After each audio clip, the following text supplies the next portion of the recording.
फिर इसको बताएंगे इसके बारे में, फिर आपको क्वेश्चन करेंगे, ठीक है ना? ओके, थैंक यू जुले।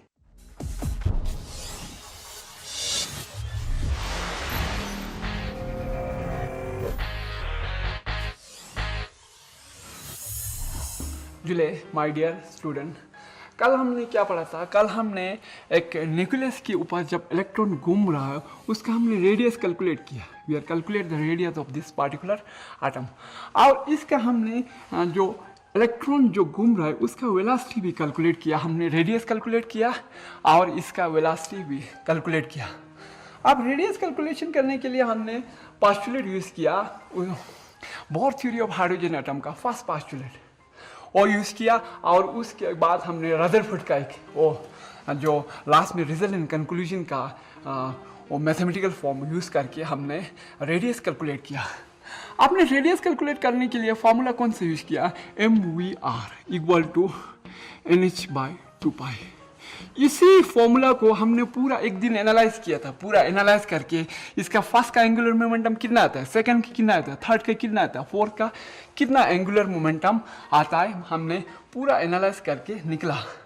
अब एग्जाम में कभी कभी ऐसा क्वेश्चन भी आते हैं जब आप जेई या नीट की एग्जाम देते हैं, the angular momentum of the electron, इसका एंगुलर मोमेंटम कितना होता है, इसका कितना होता है, इसका कितना होता है। जब हम आगे आगे निकल जाते हैं एंगुलर मोमेंटम इंक्रीज हो जाता है। ये आता है N1, N का वैल्यू 1 है, इसका वैल्यू 2 है, एंगुलर मोमेंटम इंक्रीज होता है। उससे पहले मैंने एंगुलर मोमेंटम का कंपैरिजन किया नहीं, कंपैरेटिव स्टडी हमने नहीं किया। मैंने एक सिंगल हाइड्रोजन या सिंगल एटम लेके पढ़ाया। उसमें अब जब हम नीट का एग्जाम देते थे उस टाइम ऐसा क्वेश्चन भी आता है कि angular momentum of hydrogen, helium, lithium, इसका एंगुलर मोमेंटम क्या होता है। अब बच्चे बोलते हैं ये तो हमने पढ़ा ही नहीं। जो एंगुलर मोमेंटम की यहाँ से हमें पता चलता है, इसी को एनालाइज करेंगे। अब हम इसी फॉर्मूला को एनालाइज करेंगे, यहाँ से ये पूरा पता चल जाएगा कि ये जेड पे डिपेंड नहीं करता है। यहाँ से पता चलता है कि जेड पे डिपेंड नहीं करता है, मीन ये एटॉमिक नंबर पे डिपेंड नहीं करता है। तो इसका ये जो इनका एंगुलर मोमेंटम पूरा सेम होगा, सेम। इसका अगर L1 होगा तो इसका भी L2 होगा, इसका भी L3 होगा, L1 होगा, सबका L1 यही है। क्वेश्चन हमने पढ़ा होता है पहले ही, सब कुछ हमने पढ़ा हुआ। अगर हमें रट्टा लगाया होगा तो हमें कुछ नहीं आएगा कि यही है एंगुलर मोमेंटम। अब हमने एनालाइज किया होगा था तो हमें पूरा पता चल जाएगा कि एंगुलर मोमेंटम कैसा होता है। ऐसे न्यूमेरिकल प्रॉब्लम आते हैं, कभी कभी शॉर्ट आंसर क्वेश्चन में ऐसे आता है, the angular momentum of first orbit and second orbit, comparison to first and second orbit, the angular momentum of the second orbit is compared to first orbit is increasing, the angular momentum is increasing. ये हो गया हमारा comparative studies। अब उसके बाद हम पढ़ेंगे, कल मैंने कैलकुलेट किया बोर्स का जो रेडियस कैलकुलेट किया। दूसरा फार्मूला यूज किया था मैंने, क्या, mv²/r इक्वल टू 1/4πε0 ze²/r², ये मैंने यूज किया। What is this? अब कभी कभी एग्जाम में इस पे भी छोटा छोटा क्वेश्चन आता है कि ये बोलता है कि जो इलेक्ट्रॉन जो न्यूक्लियस की, इन दोनों की फोर्स क्या है, electrostatic force. This is the electrostatic force, यही है इलेक्ट्रोस्टैटिक फोर्स। इन दोनों को हमने यूटिलाइज किया करके हमने क्या निकला, रेडियस निकलेगा। रेडियस हमने क्या निकला, n²h²ε0 डिवाइडेड बाय πmze², ये हमने निकला रेडियस। ये दो हमने इक्वेशन यूज करके, first and second equation, squaring first and divide by second, radius equal to nh²ε0 by πmze²। अब इसमें हम h क्या है, प्लैंक कांस्टेंट है, कांस्टेंट जिसका value 6.6 into 10⁻³ joules per second. अगर इस कांस्टेंट को आप पढ़ेंगे तो ऑप्टिक्स में लिखा होता है इस कांस्टेंट का बहुत लंबा चौड़ा आंसर है। अब हम यहाँ नहीं पढ़ेंगे, यहाँ है प्रिंसिपल क्वांटम नंबर, ये n, ये एप्सिलॉन जो आप इलेक्ट्रोस्टैटिक्स में पढ़ा है आपने, ये पाई, ये मास ऑफ द इलेक्ट्रॉन, ये चार्ज ऑफ द इलेक्ट्रॉन। अगर इसका वैल्यू पुट करेंगे n, इसका वैल्यू आता है 0.529 into n²/z angstrom. This is the radius, ये हमने कल भी किया था। हाइड्रोजन का फर्स्ट हमने निकला था आर इज इक्वल टू जो बोहर रेडियस है 0.53 भी लिखते हैं कभी कभी एंगस्ट्रॉम, ये बोहर रेडियस है, आर नोट भी बोलते हैं। आप एग्जाम में कभी कभी क्वेश्चन आता है, कैसे आता है, कल भी किया था हमने, थोड़ा मैं आज रिवाइज कर रहा हूँ। ये हाइड्रोजन का निकलना, लिथियम का और हीलियम का और Li3 पॉजिटिव, ये मैंने बताया था। ये क्या है, this is the limitations of bore theory of hydrogen atom.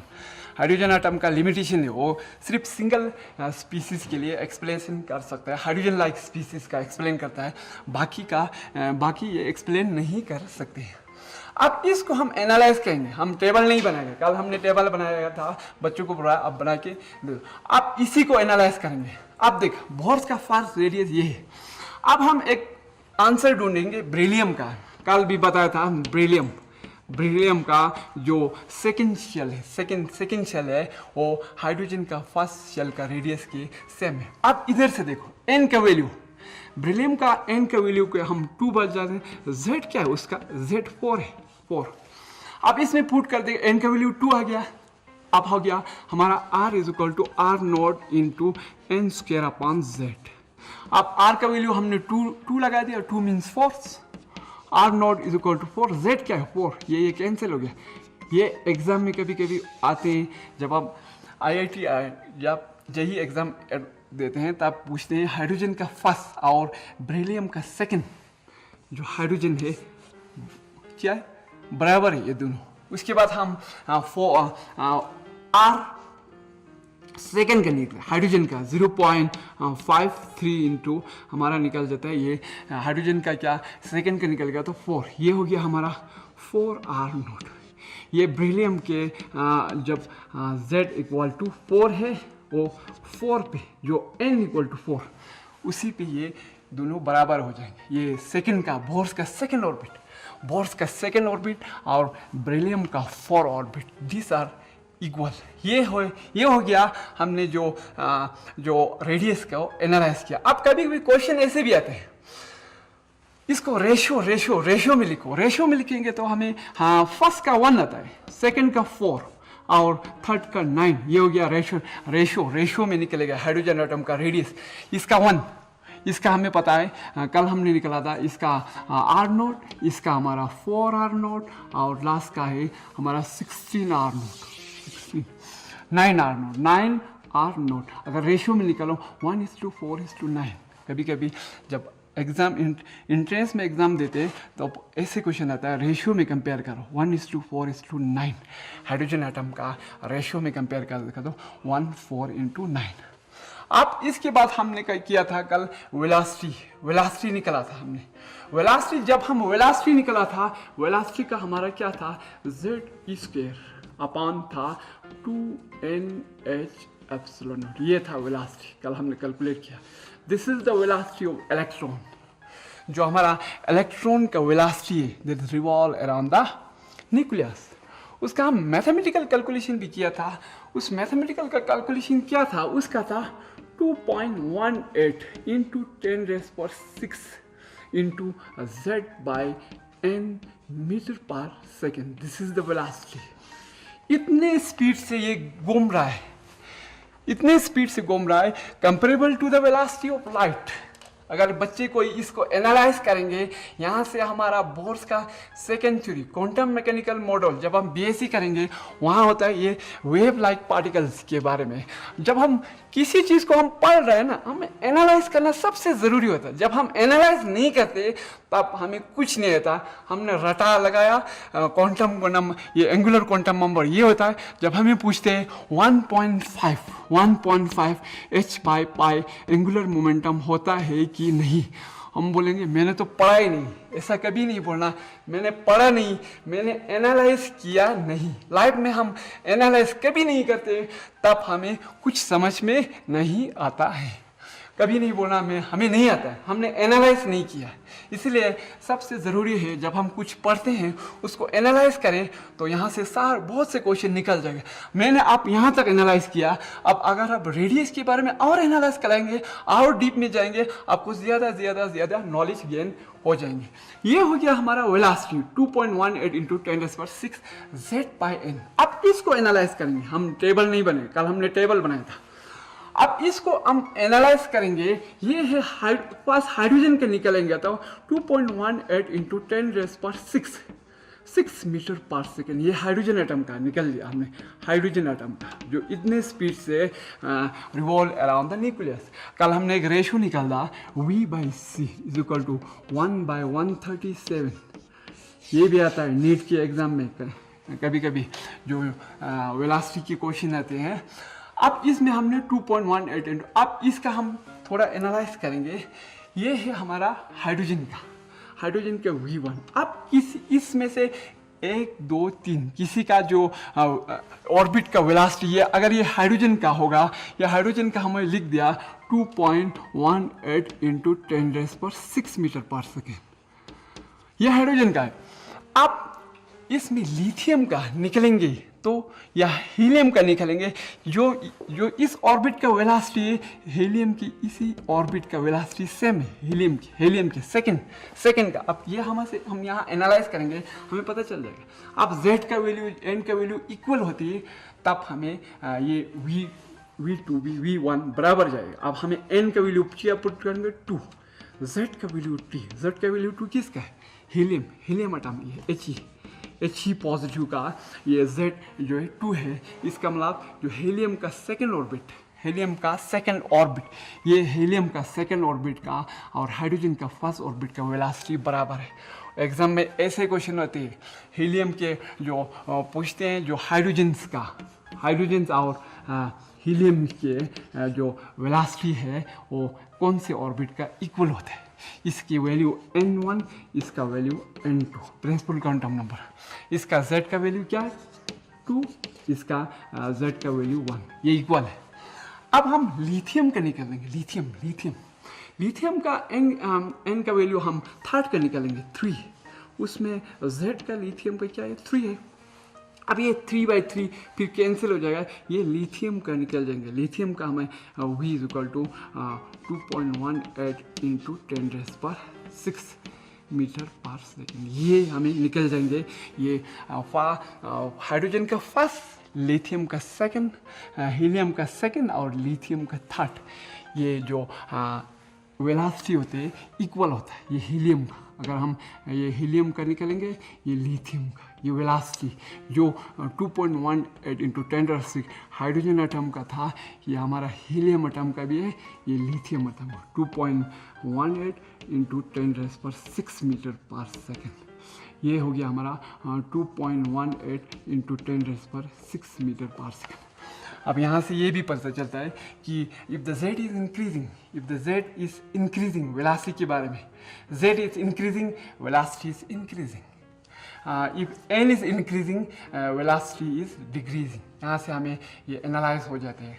ये हो गया हमारा वेलोसिटी। अब जो रेडियस में n² h² एप्सिलॉन व पाई m, अभी जब जेई एडवांस एग्जाम देते हैं उसमें होता है इलेक्ट्रॉन लाइक पार्टिकल्स बोलते हैं वो, electron like mean electron like whose mass is double the mass of electron and charge is half the charge of electron. उस time you cannot apply this formula, this Rn। उस time आप मास और ये formula लगाना है, ये नहीं लगाना। तब बच्चे कहते ये तो पढ़ा ही नहीं। अब यहाँ से क्वेश्चन कभी ऐसे क्वेश्चन पूछते हैं कि तब जाके आपको ये याद करना पड़ेगा। अब मैं इसको थोड़ा सा आपको ट्रिक्स बनाता, तो ये कैसे याद करना है, ये आपको अगर याद हो गया n² h², ये कैसे याद करना है, ये याद करना है, ये Z E², इसको हमने ऊपर भेज दिया। ये पूरे को नीचे भेज दिया तो ये हो गया Z² अपॉन 2NH एप्सिलॉन। ये हो गया हमारा वेलोसिटी ऑफ इलेक्ट्रॉन। अब इसमें आप जब वेलोसिटी निकाल देते हैं, हाइड्रोजन का निकल सकते हैं, हीलियम का निकल सकते हैं, लिथियम का, इसमें आप थोड़ा एनालाइज करेंगे आपको और क्वेश्चन निकलेंगे। कंपेयर भी करते हैं, इसका रेशियो कंपेयर करते हैं और ऐसे क्वेश्चन आते हैं। अब हमने रेडियस कैलकुलेट किया, वेलोसिटी कैलकुलेट किया, अब इसी फॉर्मूला को यूज़ करके हम एनर्जी कैलकुलेट करेंगे। हमने हाइड्रोजन एटम के जो रेडियस कैलकुलेट कर दिया हमने, this is the radius of hydrogen atom, इसका वेलोसिटी भी कैलकुलेट कर दिया। आप इसका एनर्जी कैलकुलेट करेंगे। ये कैलकुलेट करने के लिए हमें रेडियस का फॉर्मूला हमें आना चाहिए। ये है n² h² epsilon by pi m z²। ये है रेडियस।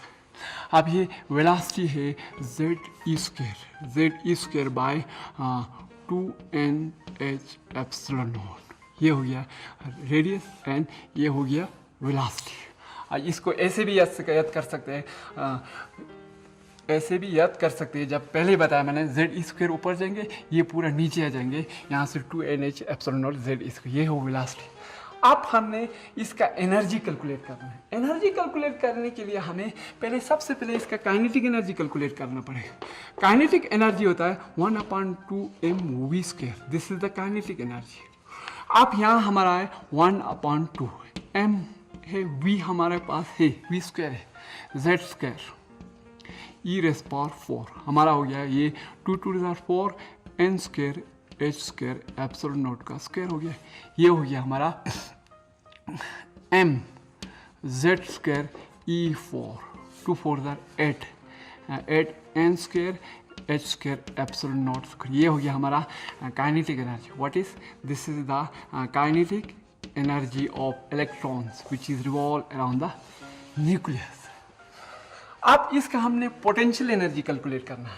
पोटेंशियल एनर्जी, जब पोटेंशियल एनर्जी कैलकुलेट करेंगे हमने 1/4 pi epsilon naught into Z² upon R।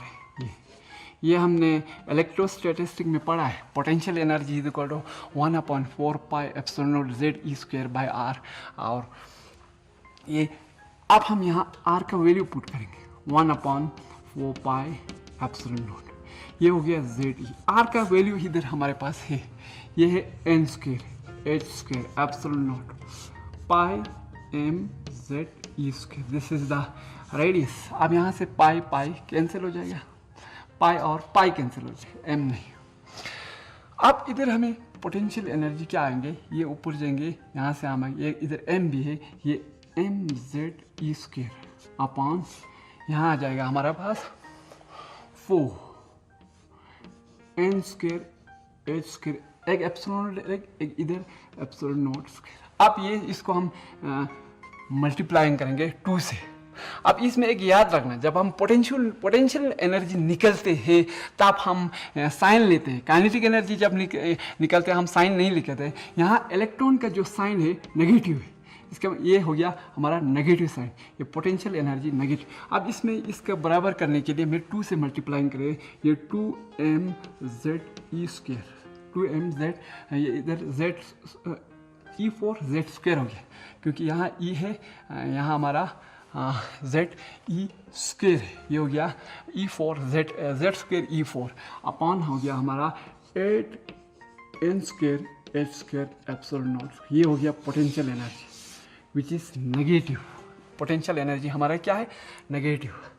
अब हम टोटल एनर्जी कैलकुलेट करेंगे। टोटल एनर्जी क्या होता है actually, what is total energy? ये होता है हमारा kinetic energy plus potential energy. अगर इसको हम कैलकुलेट करेंगे टोटल एनर्जी आ जाएंगे हमें आ जाएंगे ये -m। ये मैं कैलकुलेट नहीं करूँगा, आप कैलकुलेट करो, ये हो जाएगा 8n² h² epsilon not. Mathematically ये माइनस हो जाएगा, ये 2 टाइम्स है, ये 2 टाइम्स, यहाँ 2 आ जाएंगे, यहाँ हमारा 1 आ जाएंगे, ये 2 टाइम्स 2mz4 e⁴ आ जाएगा, निकाल देंगे तो यहाँ तो -mz e⁴ divided by 8nh²। अब ये टोटल एनर्जी नेगेटिव है। Why is negative? Because electron is bonded. ये इलेक्ट्रॉन जो है ना बॉन्डेड है with respect to nucleus, that's why it's negative. अब हमने रेडियस का भी पहले हमने निकला था 0.5 n square by Z, velocity भी निकाला था। इसी तरह हम टोटल एनर्जी का निकालेंगे तो हमें आ जाएगा इधर 13.6 minus 13.6 Z square by n square electron volt. This is the energy जो मैंने यूटिलाइज किया था जब हम वो सेकेंड पास्टुलेट पढ़ रहा था। उसी टाइम मैंने बोला था 13.6 electron volt Z square by n square into e. This is the total energy. अब इसका ये हो गया हमारा total energy minus 13.6 electron volt. अब इसी को हम हाइड्रोजन एटम पे लगा देते तो हमें आ जाएगा ये total energy is equal to क्या हो गया minus 13.6 Z square by n square electron volt. This is the total energy. अब हम इसी को हाइड्रोजन एटम पे लगाएंगे तो हमारा ये हाइड्रोजन एटम पे लगाएंगे तो यहाँ हम आ जाएगा total energy equal to minus 13.6 electron volt when n का वैल्यू क्या 1, जेड ऑलरेडी हाइड्रोजन एटम का क्या है 1। सेकेंड निकालेंगे तो एन इक्वल टू 2, उसका हमें आ जाएगा 13.6 electron volt give by n का वैल्यू 2 है, ये डिवाइडेड बाय क्या हो जाएगा 4, ये आ जाएगा हमें 3.4 इलेक्ट्रॉन वोल्ट नेगेटिव में 3.4 इलेक्ट्रॉन वोल्ट। एन 3 में लगाएंगे हम थर्ड ऑर्बिट का निकालेंगे, ये हो गया माइनस 13.6 डिवाइडेड बाय हमारा 3 है 9 आ जाएगा, ये आ जाएगा हमारा माइनस 1.51 इलेक्ट्रॉन वोल्ट। अब हम 4 का निकलेंगे एन इक्वल टू 4 का निकलेंगे तो माइनस 13.6 डिवाइडेड बाय 16, ये आ गया हमारा 0.85 इलेक्ट्रॉन वोल्ट। अगर हम एन 5 के लगाएंगे 5 पे लगाएंगे हमें आ जाएगा माइनस 13.6 डिवाइडेड बाय 25, ये आ जाएगा 0.54 इलेक्ट्रॉन वोल्ट। अगर हम इसको 6 में लगाएंगे एन इक्वल टू 6, ये आएगा minus 13.6 electron volt divided by 36, ये आएगा 0.27 electron volt 0.37 electron volt. Next आ जाएगा 0.27 इलेक्ट्रॉन वोल्ट। ये हो गया हमारा एनर्जी हाइड्रोजन एटम का फर्स्ट का 13.6 इलेक्ट्रॉन वोल्ट। जब मैंने बोर का सेकंड पोस्टुलेट पर जब हम पढ़ रहा था उसी टाइम मैंने यहाँ लिखा था कि इसका minus 13.6 electron volt fix energy और इसका है माइनस 3.4 इलेक्ट्रॉन वोल्ट, इसका है हमारा माइनस 1.5 इलेक्ट्रॉन वोल्ट। एनर्जी हमारा नेगेटिव है, ये हो गया हमारा एनर्जी। अब इसको हम थोड़ा एनालाइज करेंगे। कभी कभी एग्जाम में ऐसे भी आता है हाइड्रोजन एटम के फर्स्ट ऑर्बिट का एनर्जी कितना है 13.6 इलेक्ट्रॉन वोल्ट, सेकेंड की कितना है 3.4 इलेक्ट्रॉन वोल्ट, फोर्थ का कितना है 1.5 इलेक्ट्रॉन वोल्ट। अब इसी तरह मैंने हाइड्रोजन का निकाला, आप घर में जाके हीलियम का निकाल सकते हैं और लिथियम का, बोरॉन का, इसी तरह हम निकाल सकते हैं पूरा दूसरे का भी। अब इसके बाद एग्जाम में कंपैरेटिव स्टडी करेंगे, इसका एनर्जी कंपेयर करना होता है। इसका एनर्जी कंपेयर कर देता है एग्जाम में। जब आप एंट्रेंस एग्जाम देते हैं E2 minus E1 minus E2, कौन सा एनर्जी ग्रेटर, ये गैप एनर्जी, ये डिफरेंस गैप, इसका एक एनर्जी लेवल डायग्राम भी है। कल हम एनर्जी लेवल डायग्राम बनाएंगे। अब इसमें हमने रेडियस जो कैलकुलेट किया, ये फॉर्मूला एंट्रेंस में जब हम एग्जाम देते हैं इस पे बहुत से क्वेश्चन आते हैं। इन दोनों को कंपैरेटिव स्टडी होता है। कंपैरेटिव मीन इसको कंपेयर करते हैं जब एग्जाम में। जब ये आर है, आर का वैल्यू हमारा क्या है directly proportional to n square, r का value directly proportional to n square है। वेलोसिटी के इनवर्सली प्रोपोर्शनल टू 1/n। अब ये एनर्जी का क्या है, एनर्जी का inversely proportional to 1/n square. आप इंट्रेंस में क्या आता है, आपको बोलते हैं the energy, the radius of electrons, the radius of electron, velocity of electron, and energy of the electron is depend on principal quantum number. वहाँ लिखा होता है n square, 1 by n square. पहले लिखा होता है रेडियस ऑफ इलेक्ट्रॉन, ये is directly proportional to n square, velocity is inversely proportional to 1 by n square, और एनर्जी है inversely proportional to 1 by n square. ऐसे ऑर्डर में नहीं दिए होते, कभी कभी वो ऑर्डर चेंज कर देते हैं, ऑर्डर चेंज कर देता है. वेलोसिटी किस पे डिपेंड, 1 by n स्क्वायर, ये नीचे आ जाता है जब रेडियस के बारे में होता है 1 by n स्क्वायर. इसी ऑर्डर को कभी चेंज करके भी क्वेश्चन पूछा जाते हैं. अब उसके बाद हम कल पढ़ेंगे जुले. Thank you.